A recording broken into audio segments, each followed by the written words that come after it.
Здравствуйте. Сегодня я хотел сделать такой маленький аналитический момент по именно отношению Александра Георгиева к игре. Достаточно, думаю, интересно будет этот момент. Я расскажу о нем позже, но вот я хотел одну партию дать, и у меня там с аналитикой чуть-чуть возникли вопросы, но я вспомнил, наверное, может, даже когда-то показывал на канале партию. Мы играли в 92 году в Запорожье на юниорском чемпионате мира. Может, даже я расскажу чуть предысторию сейчас вот этой партии. И я решил все-таки вот именно вернуться к нашим юношеским годам, к юниорским чемпионатам мира, в частности, к чемпионату мира 92 года, который проходил в Запорожье. И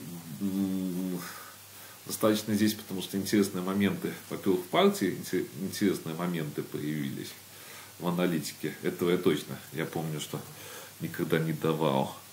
И второй момент, я вам все-таки перескажу, как дело было по моим воспоминаниям. То есть Александр с очень хорошим отрывом лидировал, но он играл в тот момент, играл реально, я считаю, что сильнее всех, хотя был фаворитом, как вот там даже пресс-конференция была перед вот этим первенством мира. Но везде чемпионаты мира, первенство, давайте, у меня это привычка с физкультурного все-таки вуза. У нас юниорские чемпионаты называются все-таки первенствами. Ну вот была конференция, и, конечно, безусловным фаворитом называли Александра Фурмана. Я вот, кстати, недавно смотрел партию с ним, тоже такие вот ошибка у него была, конечно. Ну, такая, может, даже психологическая в партии со мной. Потому что действительно играл он хорошо. Тогда он попадал на чемпионат Европы, Александр, во взрослую.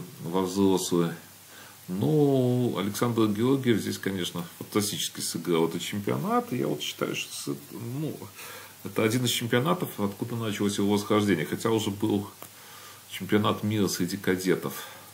Он очень хорошо сыграл. Ну и понятно было, что он будет супер игроком. Ну и что вот впоследствии, конечно, подтвердилось. Мало того, что он супер игрок, у него супер партия. И вот, какое предисловие было, то есть я мог в случае победы, это был предпоследний тур, в случае победы я мог как-то догнать Александра, но если было бы ничья, наверное, все-таки занимал бы второе место. У меня и так была дележка 3-4, я помню, место, но получилось, почему я занял 4 место, потому что изменили как-то систему коэффициентов. То есть, если бы это был 91 год, то я бы занял без труда 3 место. Но, в принципе, вот если бы я здесь ничью сделал, я думаю, что я бы все-таки 2 место занял. Получалось. Но, что получилось, то получилось. Я решил все-таки рисковать. И я вот сейчас вот об этом ни в коем случае не жалею. То есть, если бы я тогда, думаю, все-таки сыграл на ничью, что было достаточно несложно в том плане, что Александр уже просто тогда бы выиграл 100%. Зачем? То есть здесь какой-то все-таки минимальный риск. Риск, думаю, был. Потому что всегда есть какой-то процент, что может где-то что-то случиться. Это, я думаю, что никто не отрицает. И вот я проиграл партию, тоже рисковал, проиграл партию, но тем не менее я не жалею об этом. И вот сегодня есть что показать. Зато есть сегодня что показать. Давайте посмотрим эту партию. Я, наверное, вас уже утомил чуть-чуть. Александр белыми. Ну, уже вот здесь вот такие моменты, здесь уже даже в этом... Я не буду говорить где конкретно, но уже в этом моменте, то есть уже бы я чуть-чуть по-другому, конечно, играл черные, я думаю. Ну вот, Александр так ходит, видите, достаточно интересно ходит, то есть не избегает игры, все Вот, конечно, в его партиях интересно то, что все-таки он идет постоянно на игру. И я, как я уже говорил, там, некоторые сделаю аналитику его игры, вы догадываетесь, с какой точки зрения, то есть, и мне она очень импонирует, конечно. 46, 1,7. Ну вот, здесь такой момент.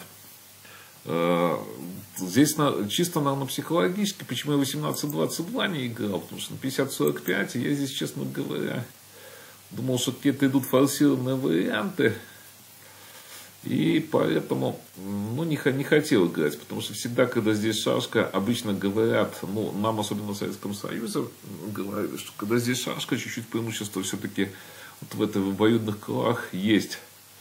За белых, это я чуть какие-то варианты здесь прикинул, потому что здесь, где-то, наверное, где-то увидел размены, поэтому все-таки 14-20 выглядел ход острее, и вот поэтому пошел так. 28-23, 13. Видите, очень многие моменты были продиктованы тем, что все-таки меньше разменов как-то затащить на игру. 39, 34.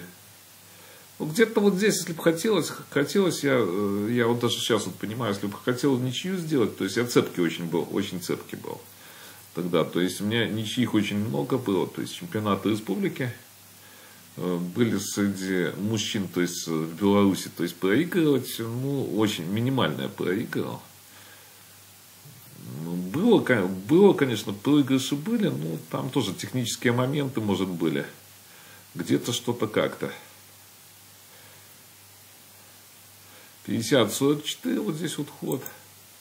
Тоже 20, можно будет 13 как-то попробовать. 13, видите, 13 тоже, тут размены, и тут бы вообще ничего, я думаю, что ничего бы не было. 21, 27 даже. Я думаю, что тут вообще проблем бы нигде не создал, то есть спокойно бы игра была, поэтому 21-27, 40-35, и вот 13-19 был ход.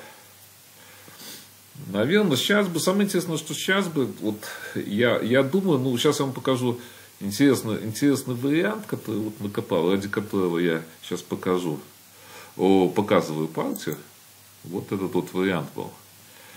То есть 37-31, может, вот 38, конечно, есть, но поменялся, это меня, чувство игра вот это устроило. Именно в той ситуации меня вот эта бы игра устроила, как-то бы играли, может, даже что-то было бы интересное. Хотя тут тоже 18-22, 37, и непонятно, как тут что обострять, потому что идут размены. Но почему я вам постоянно об этом говорю? Все-таки турнирная ситуация, там никому не хотелось сильно рисковать. Хотя, может, как-то 9-14 можно было и поменять вот здесь вот поменять, и какая-то все-таки игра была. Сейчас бы я, наверное, так где-то играл. Сейчас. Это 92-й год. Сейчас бы вообще по-другому трактовал позиции, поэтому сейчас очень много изменилось, сейчас много очень изменилось в моей игре, поэтому, в игре изменилось, но здоровье уже не то, поэтому тоже тут моментов много. Так, 18-23, вот сейчас вам покажу интереснейший вариант. 33, 41, и вот, смотрите, идея какая была. Чем сюда, естественно, сюда нельзя бить, потому что такой вот момент. И получается на 32. Вот видите, какая острая позиция. Вот эту бы позицию интересно было поиграть, конечно. Допустим, 47. Поменялся, и вот 38-32. И вот здесь вот момент, конечно, интересный был, 7-12, и если бить на 23, то вот такой вот удар будет. Навешиваем вот такой удар. Вот сущность вот этой вот позиции, видите, дикое вторжение, то есть интересное вторжение, и вот потом вот такой вот удар.